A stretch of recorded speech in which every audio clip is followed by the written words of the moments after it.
سبيل الدموع سبيل مريح تنهدى يا صاحي كي تستريح. Assalamualaikum warahmatullahi wabarakatuh. Bismillahirrahmanirrahim. Alhamdulillahilladzi waffaqa man arada min ibadihi littafaqquhi fid din. Wassalatu wassalamu ala sayyidil anbiya'i wal mursalin sayyidina Muhammadin wa ala alihi wa ashabihi ajma'in, amma ba'du. Sahabat-sahabatku dan saudara-saudaraku yang dimuliakan oleh Allah Subhanahu wa taala. Ada sebuah pertanyaan yang mana pertanyaan ini ramai meluas di mana-mana, di perkampungan, di desa-desa ataupun di perkotaan, dimanapun yang jelas di tengah-tengah umat Islam. Pertanyaan ini meluas karena memang fakta praktiknya juga meluas, sering dijumpai di tengah-tengah masyarakat. Apa pertanyaan itu? Pertanyaan itu adalah, bolehkah atau halalkah uang kembalian seorang pembeli barang diganti dengan permin atau yang semisal seperti korek api dan lain-lain oleh kasir atau penjual? Contoh dalam praktiknya begini. Ada seorang bernama Malik, ya, membeli baju pada seorang pemilik toko pakaian. Pada seorang pemilik toko baju bernama Hussein dengan harga 299.000. Ini oleh penjual kok tidak dibulatkan sekalian harganya menjadi 300.000. Biasanya memang sengaja sebagai siasat, sebagai trik untuk membuat kesan murah, yakni harganya baju itu tidak sampai 300.000. Lalu kemudian karena Malik tidak mempunyai uang pas, yaitu 299.000, dia membayarnya dengan uang kertas 50 ribuan 6 lembar. Berarti Malik mempunyai uang kembalian susuk, kata orang Jawa, sebanyak 1.000 rupiah. Lalu kemudian si Husin selaku penjual tiba-tiba mengulurkan tangannya, ya, dengan menggenggam permin pada Malik dengan tujuan bahwa permin itu merupakan pengganti dari uang kembalian, yaitu bernilai 1.000 rupiah dalam contoh ini. Jadi praktek seperti ini boleh apa enggak? Halal apa haram? Jawabannya adalah bisa boleh, bisa tidak boleh. Bisa halal, juga bisa haram. Tergantung pada ketentuan-ketentuan dan persyaratan-persyaratan yang sudah ditentukan oleh syariat Islam, sudah terpenuhi oleh kedua pihak tersebut tadi, apa masih belum. Adapun di antara syarat mutlak jual beli itu adalah harus dilakukan atas dasar rasa, saling ridho, saling suka sama suka. Tidak boleh ada unsur pemberatan, ketidakrelaan, tidak boleh ada unsur pemaksaan dari segala macam bentuk pemaksaan seperti mengancam keselamatan badan, keselamatan jiwa, atau barang-barang dagangannya, atau ancaman-ancaman yang lain. Contoh, seorang penjual berkata kepada calon pembelinya, jika kamu tidak mau, tidak jadi membeli terhadap barang yang saya sebutkan tadi, yang saya tawarkan tadi, dengan harga yang saya sebutkan tadi, maka istrimu yang bekerja di perusahaan saya itu akan saya pecat. Akhirnya berdasarkan takut terhadap ancaman itu, si calon pembeli jadi membelinya dengan penuh rasa berat hati. Sedikit pun tidak ada keridoan, dasarnya karena takut kehilangan pekerjaan istri. Maka jual beli seperti ini tidak dibenarkan dan tidak diperkenankan oleh syariat Islam. Adapun dasar dan dalil para ulama tentang keharusan atas dasar saling ridho dalam akad jual beli itu adalah firman Allah Subhanahu wa taala dalam Al-Qur'an di surah An-Nisa ayat 29, dan juga ditegaskan dalam sebuah hadis Nabi dari Abi Sa'id Al-Khudri radhiyallahu taala anhu, innamal bai'u antarodin, jual beli itu sah apabila berdasarkan rela sama rela. Seperti itu. Kita baca dalil yang dari Al-Quran, yaitu surah An-Nisa ayat 29. A'udzubillahi minasyaitonirrajim. Bismillahirrahmanirrahim. Ya ayyuhalladzina amanu la ta'kulu amwalakum bainakum bil batilih illa an takuna tijaratan an taradim minkum wa la taqtulu anfusakum innallaha kana bikum rahima. Wahai orang-orang yang beriman, janganlah kalian makan harta sesamamu dengan jalan yang batil, dengan cara yang tidak benar, kecuali dalam perdagangan yang berlaku atas dasar suka sama suka di antara kamu. Dan janganlah kamu membunuh dirimu, sungguh Allah Maha Penyayang kepadamu. Ayat ini mengandung beberapa aturan syariat Islam. Di antaranya adalah 1, Allah melarang pada setiap pribadi orang yang beriman untuk memakan harta orang lain dan memakan harta miliknya sendiri, harta pribadinya, dengan cara yang batil. Maksud daripada memakan harta orang lain dengan cara yang batil itu adalah cara mendapatkannya, cara memperolehnya dengan cara yang dilarang oleh syariat Islam, seperti korupsi, mencuri, judi, praktek riba, ghasab, mengurangi takaran, mengurangi timbangan, barang dagangannya laku karena pembelinya percaya sebab dia bersumpah padahal sumpahnya sumpah bohong, sumpahnya sumpah palsu. Mengambil keuntungan harga dari makanan yang sudah rusak dan tidak bisa diambil manfaatnya lagi, seperti buah kelapa, buah semangka, telur yang sudah rusak dan busuk, dan lain sebagainya. Kemudian yang dimaksud dengan makan harta milik sendiri, milik pribadinya dengan cara yang batil adalah mentasarrufkannya, membelanjakannya, memanfaatkannya, menggunakannya pada hal-hal yang maksiat, pada hal-hal yang diharamkan, pada hal-hal yang dilarang oleh Allah Subhanahu wa ta'ala. Kemudian kandungan ayat ini berupa aturan syariat-syariat Islam.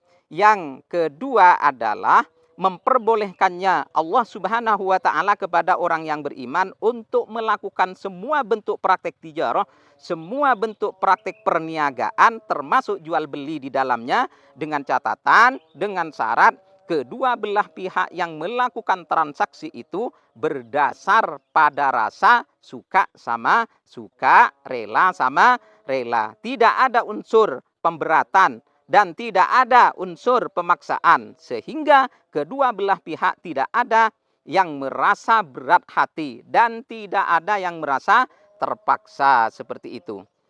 Adapun kandungan ayat yang berupa aturan syariat Islam di ayat 29 surah An-Nisa, ya, yang ketiga adalah tentang pelarangan Allah Subhanahu wa ta'ala kepada orang-orang yang beriman untuk membunuh dirinya, bunuh diri atau membunuh orang lain tanpa hak.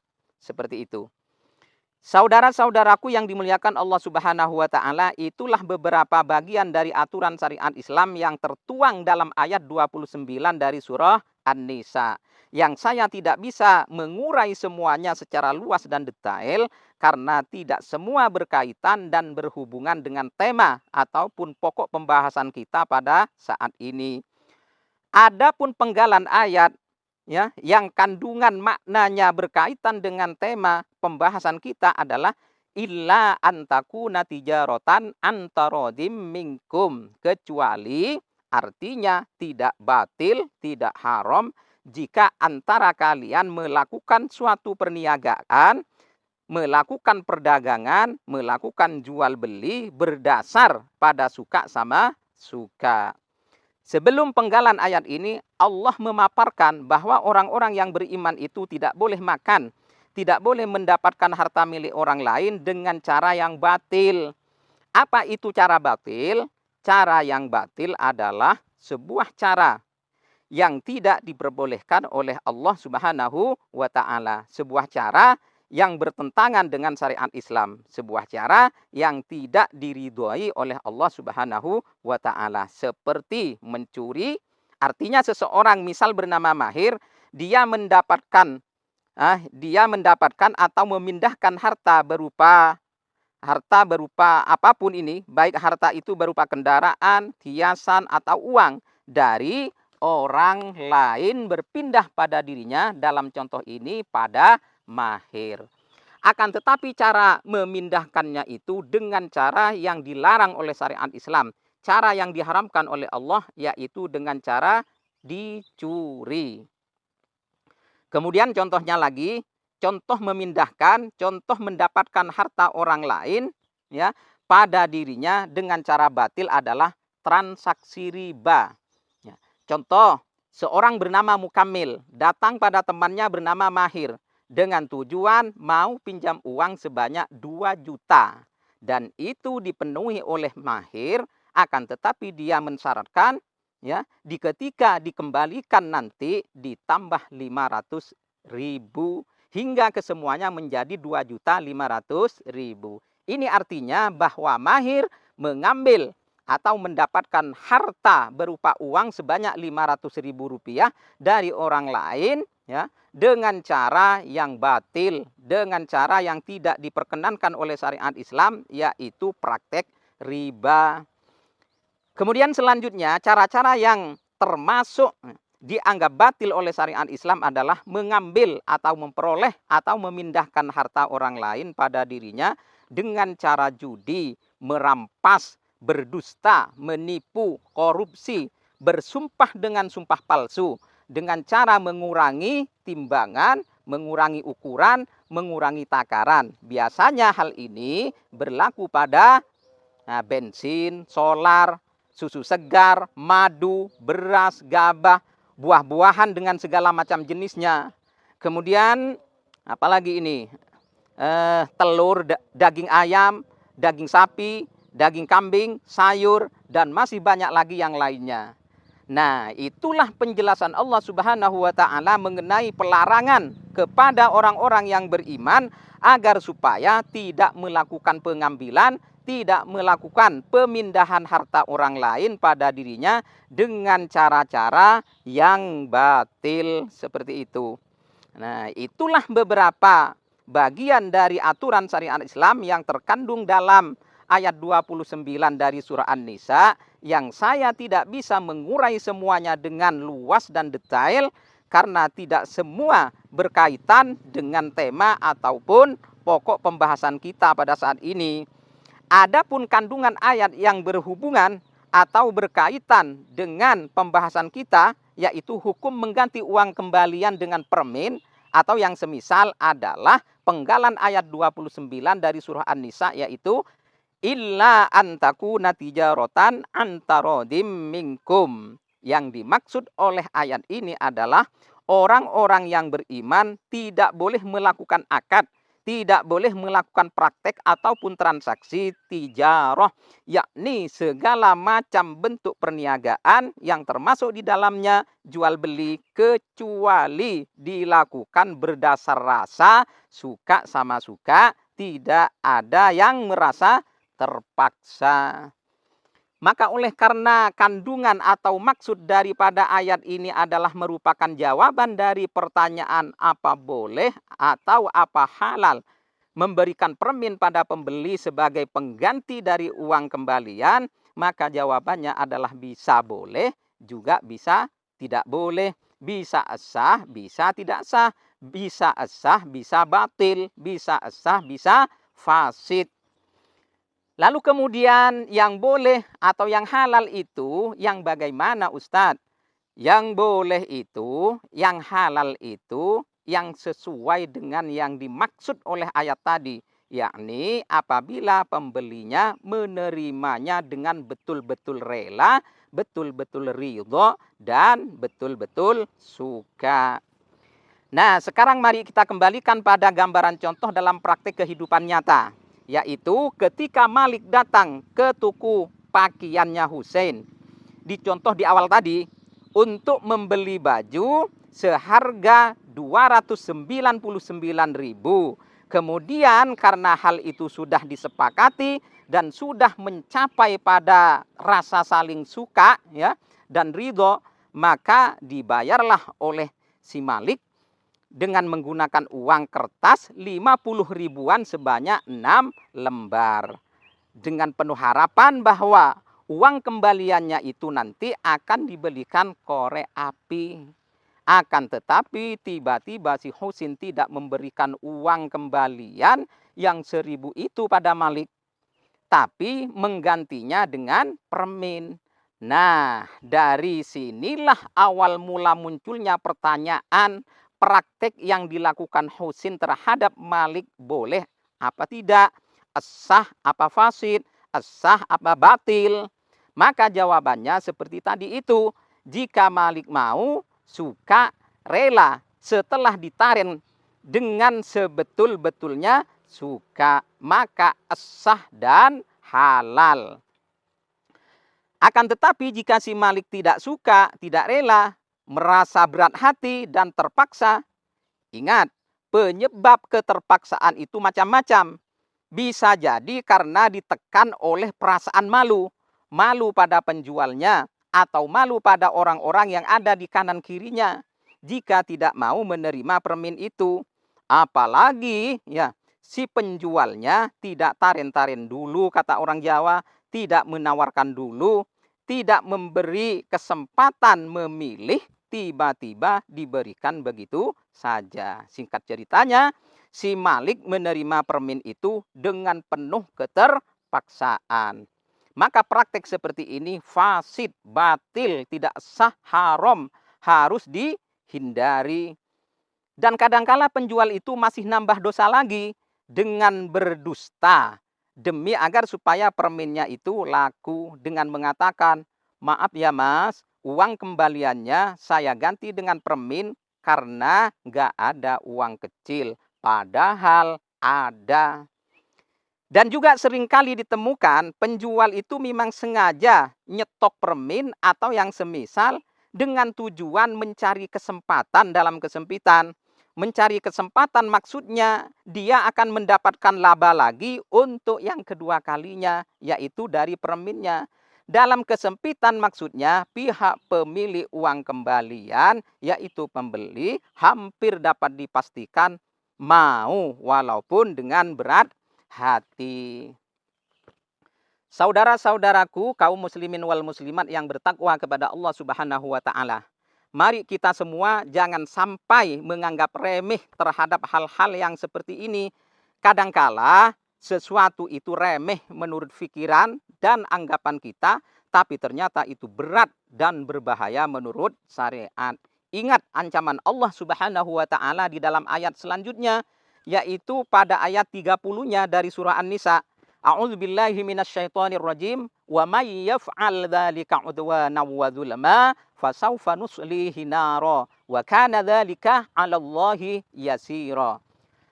Dan barang siapa berbuat demikian dengan cara melanggar hak dan aniaya, maka kami, Allah maksudnya, akan memasukkannya ke dalam neraka.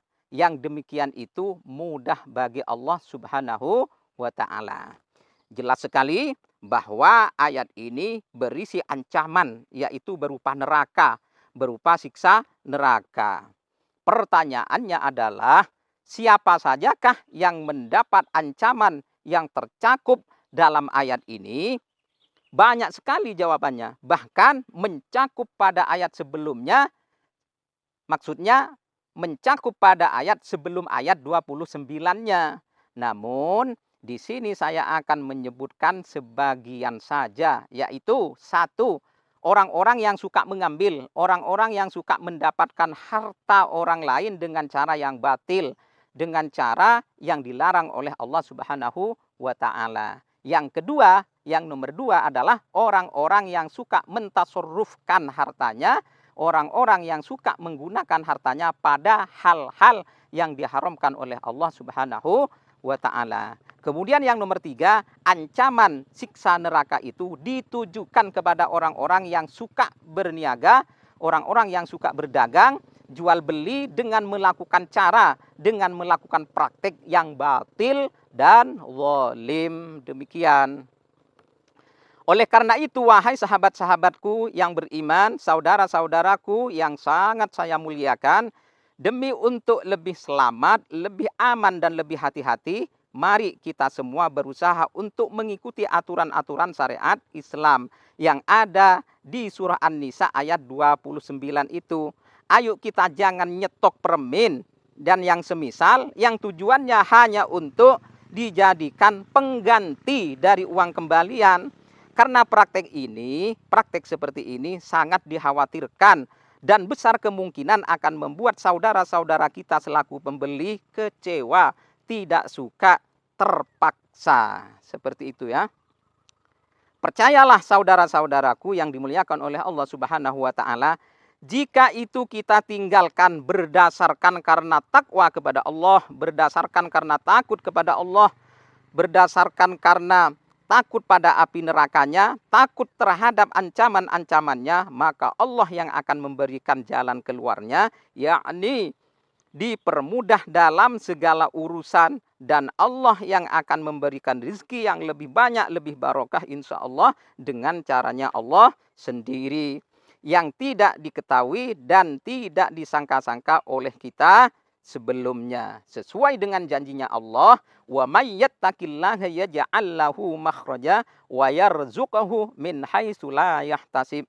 Barang siapa yang meningkatkan ketakwaan kepada Allah, barang siapa yang melakukan sesuatu karena takut kepada Allah, barang siapa yang meninggalkan sesuatu yang dasarnya karena takut kepada Allah, maka Allah akan menjadikan solusi, akan memberikan jalan keluar terhadap persoalan-persoalan yang dimilikinya. Dan Allah berjanji akan memberikannya rezeki dari hal-hal yang tidak disangka-sangka oleh dia dari sebelumnya. Demikian yang dapat disampaikan. Atas salah, kurang dan lebih mohon dimaaf. Semoga Allah mengizinkan kita mengaji lagi pada suatu saat. Semua yang kita kaji semoga bermanfaat. Dan saya harapkan kita semua tetap bersemangat. Wallahu a'lamu bissawab. Assalamualaikum warahmatullahi wabarakatuh.